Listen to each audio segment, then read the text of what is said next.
Ada satu komentar di salah satu konten yang kayak cambuk gitu, nampol banget, seolah-olah bilang, "Mana aja lu bang, ngegoa terus." Ya, tapi terima kasih banyak pada bro yang sudah menyadarkan saya ya, sehingga sudah menginspirasi konten kali ini.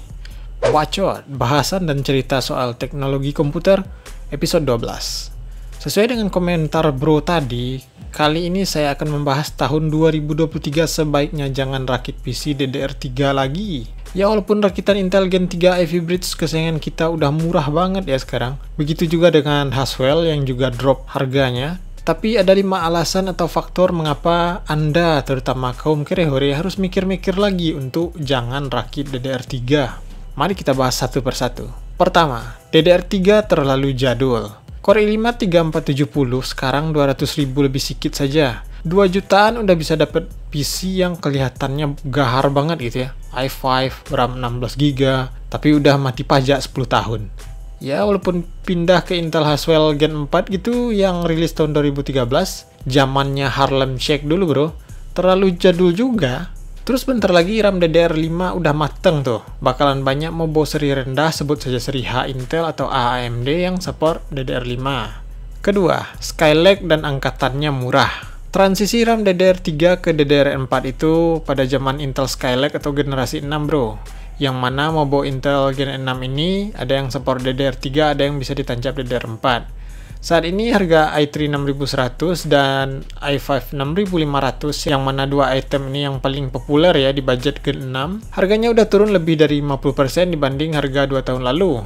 i3 Gen 6 bisa didapatkan dengan harga 300 ribuan, bahkan yang mau rakit PC untuk ngetik-ngetik atau browsing doang, bisa ambil Pentium G4400 dengan harga di bawah 200 ribu saja.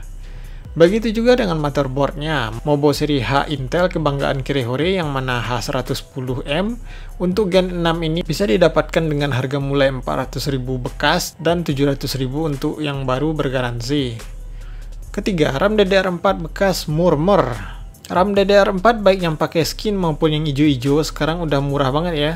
Yang speed tinggi 3200 atau 3600 MHz aja udah banting harga. Apalagi yang 2666 ke bawah, bekas pula. Untuk RAM, saya rasa ini adalah komponen PC paling awet dan panjang umur setelah prosesor ya. Jadi gak usah ragu beli RAM bekas, kalaupun bermasalah bisa komplain di sistem marketplace yang dipakai. Keempat, performa dan upgrade lebih bagus. Sistem dengan RAM DDR4 tentu saja lebih baik dari DDR3. Nah, jika teman-teman bisa mendapatkan RAM DDR4 2666 atau 3000 atau 3200 MHz murmur, tentu saja nanti jika ganti mobo untuk prosesor Intel generasi terbaru atau bahkan pindah ke platform AMD AM4, nggak ada masalah dong, RAM udah aman. Dan upgrade tanpa ganti mobo sendiri itu untuk H110M ini maksimal disarankan i7 7700 polos non-K ya, dengan update BIOS terlebih dahulu. Kelima, VGA. Harga VGA X Mining gokil banget sih. RX 584GB bisa didapat dengan harga di bawah 1 juta. Bahkan saya pribadi juga dapat support GTX 1660 Ti mulus dengan harga nggak sampai 2 juta. Tahun 2023 jangan pikirin GTX 750 Ti lagi bro. Ada banyak VGA gahar dengan harga sekitar 1 juta baik bekas mining maupun gaming. VGA tersebut tentu saja akan lebih ideal jika ditancap ke rakitan yang sudah menggunakan RAM DDR4. Nah sekarang mari kita lihat racikan DDR4 kerehore 2 juta pas hingga 3 jutaan. Yang pertama untuk ngetik-ngetik, nonton, meeting, belajar, browsing. Prosesornya i3 6100 ditambah cooler, harganya 380.000 rata-rata ya. Mobonya pastinya H110M, 500.000 saja rata-rata untuk bekas yang branded. RAM 8GB tanpa skin 250.000, sudah dapat DDR4 2133, 2400 atau 2666 MHz.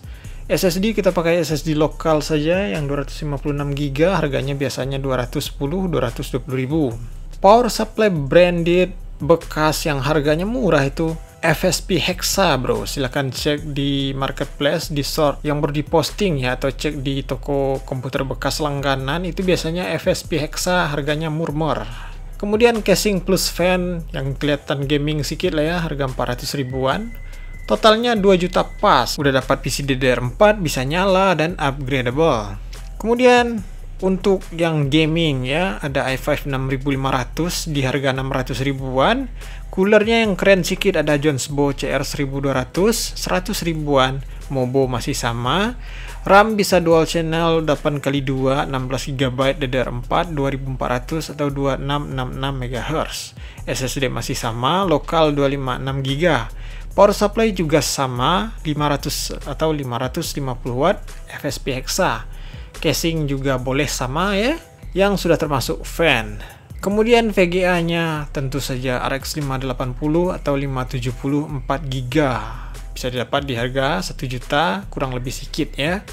3,5 juta udah dapat spek gaming yang bandit ya. Wah, ini luar biasa sih bro. 3-4 tahun lalu aja itu 3,5 juta cuma dapat Core i5 3470 dengan VGA kebanggaan kita Caspleng 750 Ti atau RX 460. Oh ya, semua rekomendasi spek tadi link di deskripsi ya. Baiklah, sekian bacot kali ini. Mungkin udah banyak juga YouTuber lain yang udah bahas ya, dan saya di sini juga mengutarakan opini saya. Jika terdapat kekurangan atau saran lain dari teman-teman, silahkan berikan tanggapannya di kolom komentar. Terima kasih banyak sudah menonton. Semoga menginspirasi dan menambah referensi. Don't forget to subscribe. Sampai jumpa di video selanjutnya.